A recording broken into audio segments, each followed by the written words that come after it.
So Dan, I chose Ric Flair versus Vader at Starrcade 93. So this is the match where Vader is the WCW World Heavyweight Champion, and Ric Flair's put his career on the line. Um, this for me is one of the great like performances as a babyface fighting from underneath that I've ever seen. Probably my favorite Ric Flair match of all time. I mean, the matches against Steamboat and everything are terrific, but just the story of Ric Flair as almost a condemned man walking to the gallows in his hometown against his unbeatable force, overcoming all the odds and using his ring craft to sort of come out on top. Like, this is just an unbelievable story for me. Yeah, I mean, I suppose further proof that Flair could pretty much do it all when it came to wrestling. Because I think a lot of people associate him with the arrogant heel against guys like Steamboat and Dusty and everything. But yeah, seeing him in this position, it shows you what such an effective babyface he can be as well. With, like you say, with the odds kind of slightly stacked against him and everything. Because it may be sacrilege to say this, and I imagine there's going to be a lot of old school NWA fans who kind of vying for my blood when I say this, but there was kind of little subtle tones of like almost it's almost like a Hogan match but done with actual wrestling, if that makes sense. With like the bigger kind of uglier bully like going after the hometown babyface or whatever. Like obviously Flair didn't like hulk up at any point or anything, or didn't like wag his finger at Vader. But like it was kind of like that dynamic told through the NWA's eyes, and I think it worked tremendously well for me. And yeah, I mean, obviously Flair was pretty much the man when it came to the that first stretch of Starrcade shows.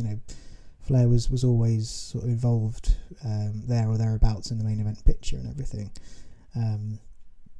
And this was just such a great addition to it, and also highlighted the kind of what the WWE could have had where if they would have used Vader properly.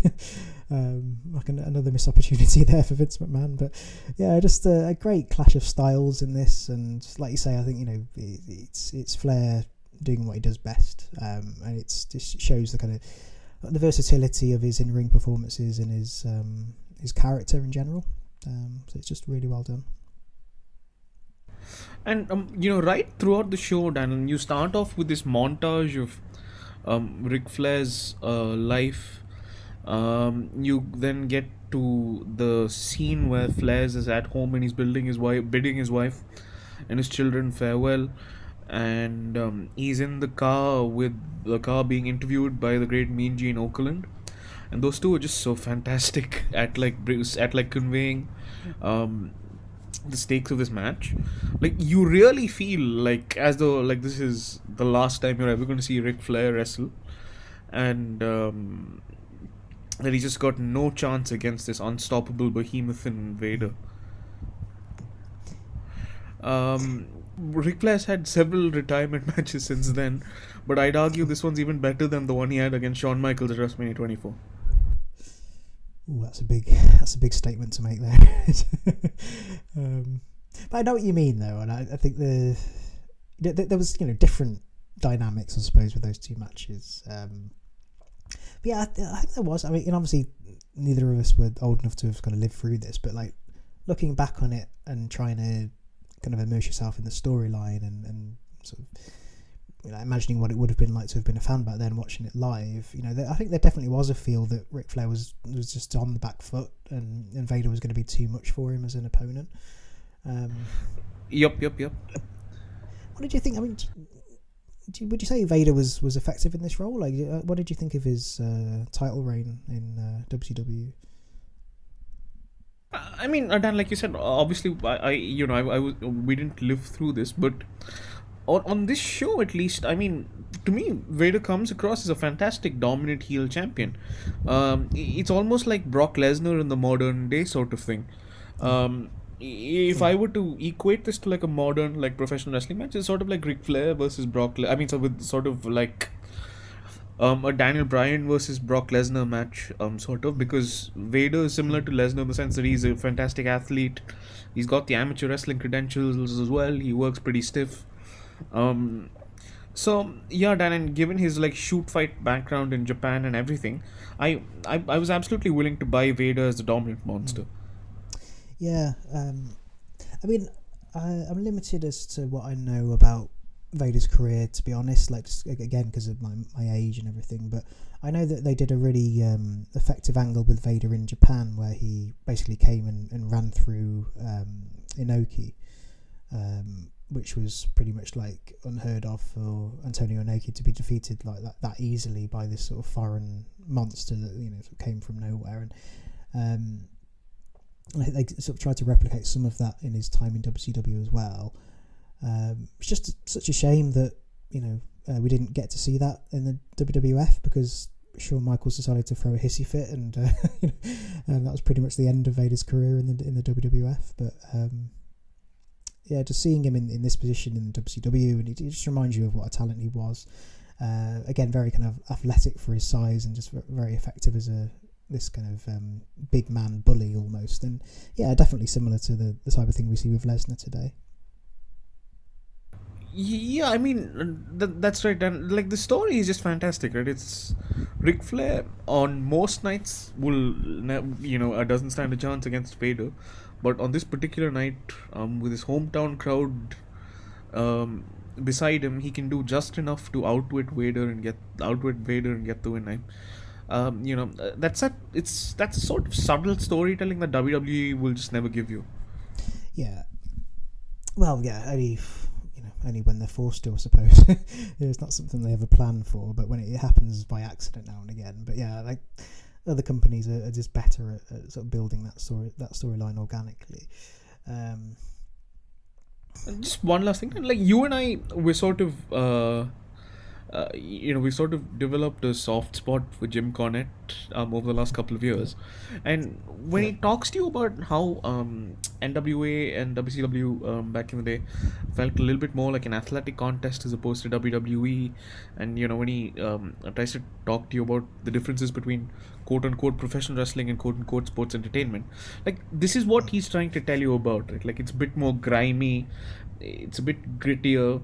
Like the presentation isn't as overdone as it is with WWE. It isn't as glamorous. It certainly has a bit more of a boxing match or an MMA fight feel to it than WWE shows do. Like it takes itself more seriously than WWE does too. Yeah. I mean, like it's such a subtle like line to tread when it comes to pro wrestling, because you've got a fan base that know that it's not real, quote unquote, but we still want it presented as though it was. And the WWE have done pretty much their best over the years to just completely like get rid of that concept of like actual kayfabe, and they still kind of tell the storylines. Like the David and Goliath storyline is still very much used today, but it's very difficult to really kind of buy into it unless you've got the right guys and the right kind of storyline behind them. Whereas, yeah, I think the old kind of the NWA days were just much better at doing that. It was like presented as a real sport, even though it wasn't. And then nowadays you've got the Kenny Omega and co trying to turn it into pretty much a circus act where nobody believes anything that's happening in the ring anymore. Oh, Kenny Omega's fantasy booking a match with Brock Lesnar right now, and he's planning to hit Lesnar with that Kamehameha. I don't think the V triggers would reach anything above Lesnar's shin. Like, I suppose for all like people say about AEW being the alternative to WWE, like there's a lot about the AEW product that's got that like cheesy kind of sports entertainment style to it anyway. And like if you're really wanting to find anything that closely resembles like old school NWA now, you would probably have to go to like Japan perhaps, or even like the modern version of NWA, because they I think they do quite a good job there. It's just obviously they don't have the same fan base as they used to. because sports entertainment has been such a mainstay of wrestling in general that it's just difficult to kind of break away from that now. Oh, absolutely. And in some ways, AEW is even more sports entertainment than WWE. Yeah, I think that's fair to say. I mean, hopefully with the injection of Bryan and Punk, they might kind of reclaim a little bit of that credibility. But yeah, I'd definitely say there's just there's more like cartoonish and kind of hokey stuff in AEW compared to WWE now, and that's just kind of the way the industry's going as a whole. Which is why, let's face it, it's so entertaining to listen to Jim Cornette talk about it, because he completely detests that sort of stuff. So anything else you wanted to mention about the Flair and Vader match before we move on? Or? Yeah, I mean, I what was your reaction when you saw Harley race to the flying headbutt? I mean, again, I imagine that would have been more meaningful and effective to people who had kind of lived through Harley Race's career. Like, as a younger fan, kind of looking back on it, it was a bit felt a little bit kind of out of place. I don't know. What did you think? No, I mean, at the same time, I mean, look, the referee's looking at him. Why didn't he get disqualified? Yeah, I mean, just another thing is that, like, since Ric Flair is working as a babyface, the first time you watch this match, you're really expecting Vader to sort of submit to the figure four, and when he keeps fighting out of it every time, it's just incredible. You really, I mean, the way they work the match and the pace of it and everything, you really just feel like Ric Flair is actually doomed. Yeah. And again, in a much more believable way than, like, you'd seen so many matches with Hogan being dominated by the heel, but you never really expected anything. Like, you knew it wasn't real. You knew you just were sitting there waiting for him to hulk up and get his big win at the end. Whereas this one, you bought into that level of believability of, like, yeah, this guy doesn't actually stand a chance against this big dude, and Like, I've heard some people say that the finish comes out of nowhere a little bit, but given the story, the finish should come out of nowhere, right? Like, it should be like a thing where he catches Vader unaware sort of thing. Absolutely, yeah. I mean that feeds into a debate that we have today, actually, with wrestling, where some people think that every match has to be this big grind where both men are kind of just completely on their backs and exhausted by the end. But yeah, sometimes that kind of out of nowhere victory is closer to reality than anything else. Because you wouldn't expect necessarily Vader to be on his back and get carried out by a stretcher after this. It's just not realistic. Exactly. So that works really well. Yeah. I mean, if there were ever a 5-star match, I mean, this would be it for me. Yeah, and I don't think too many people would disagree with that either. Just a testament to the the once in a lifetime talent of Ric Flair. We'll never see his like again, I don't think. Yeah, speaking of AEW, he's going to be on there soon.